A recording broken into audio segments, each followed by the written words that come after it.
Okay, so now we have seen how a protein is getting synthesized. So you have a genetic code that is seen as DNA. So that DNA is transcribed by your mRNA, okay, in a ribosome to form proteins. Then this protein is further complex is created and it is modified in the Golgi apparatus and it comes out into the cytoplasm or excreted out into the extracellular space. Okay, so there are many methods to test whether the proteins are being formed, whether properly or not. So one is called immunostaining, because this immunostaining is to a specific protein which you see in the clinical sample. So this immunostaining is what happens is it introduces a antibody to a protein of interest, and this antibody will attach to the target protein only, and it will help to identify the protein. So for that you have to remember which antibody is against which antigen which is there in the protein. So what you must now is imagine you have a skin cell which has keratin. So what happens is you have an antibody which will go attached to keratin on skin. So if your sample is going to have some skin cells, what will happen is this antibody for keratin will go attached to all the skin cells. But this keratin will not be seen in your joint. It will not be seen, say, inside your brain.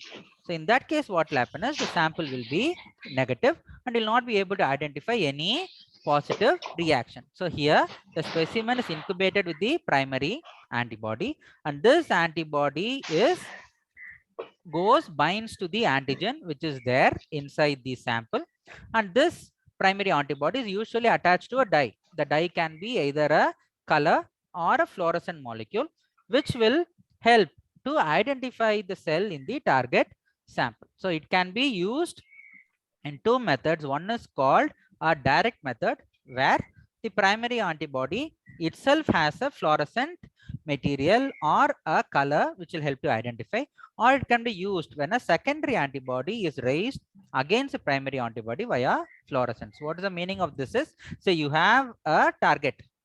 If it's going to be a direct immunostaining, you add an component to the target and the target will be seen. So that is in single step procedure where you see direct immunostaining.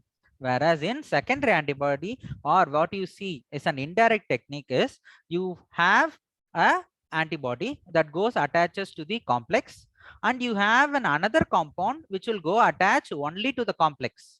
If the complex is not formed, the reaction will not happen. So this will help to identify only the complex formation. It is not target to the primary target, but to the complex that is found with the target and the primary antibody. So this is called indirect method. So is that clear? Did you understand? Yes, sir. So tell me what it is. Immunostaining is something but which is help to identify a specific protein in the clinical sample. So you have two methods. One is a direct method where a primary antibody with a fluorescent marker goes attaches directly to the target protein. And you can see that under the microscope or with a photosensitive film. So this is called direct immunostaining. Whereas you have another method which is called indirect immunostaining, where a secondary antibody is targeted against the primary antibody antigen complex which is there. Is it clear?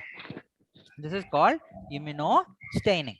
The next Staying. thing is your protein electrophoresis. So electrophoresis is movement of your molecules on a gel based on a electric current and based on the charge of the protein which is formed.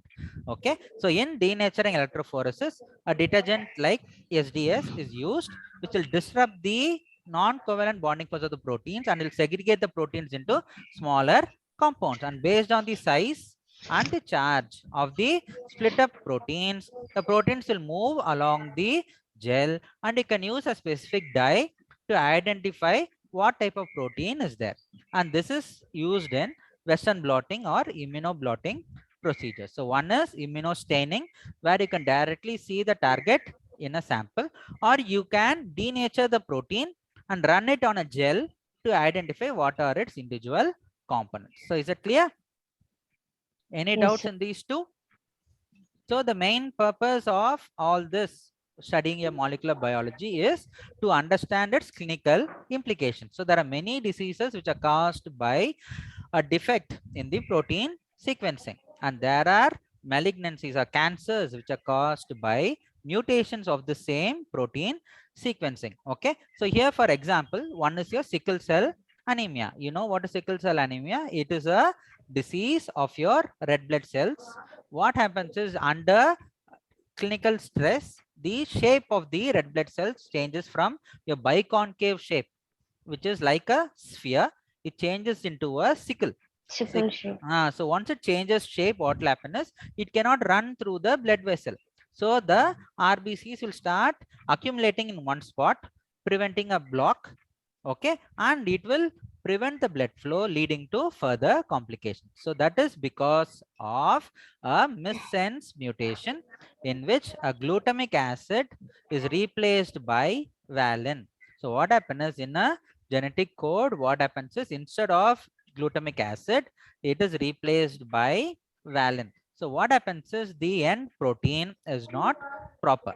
It cannot work under clinical stress. So the cell shape will change into a different entity. So this is the importance of your protein synthesis. And as I said, there is a main difference between a bacterial ribosome and a eukaryotic ribosome, which is here. A bacterial ribosome is 70S, whereas eukaryotic ribosome is 80S. Yes. But most of them have a similar protein synthetic mechanism. That's why when you're going to create an antimicrobial drug, we do what? Targeting the proteins that are generated by bacteria, so that if the protein synthesis is stopped, it will not produce disease in the patient. So we can use targeted therapy against the bacterial proteins. You can use them as vaccines also. You can use them for antibiotics also. And these different protein manifestations of some genetic diseases, like here, which is your Duchenne muscular dystrophy or a Diamond-Blackfan anemia, all these are hereditary conditions which can be diagnosed at an early stage if you are going to identify these defective proteins during development itself. So is it clear? Any Yes. doubts?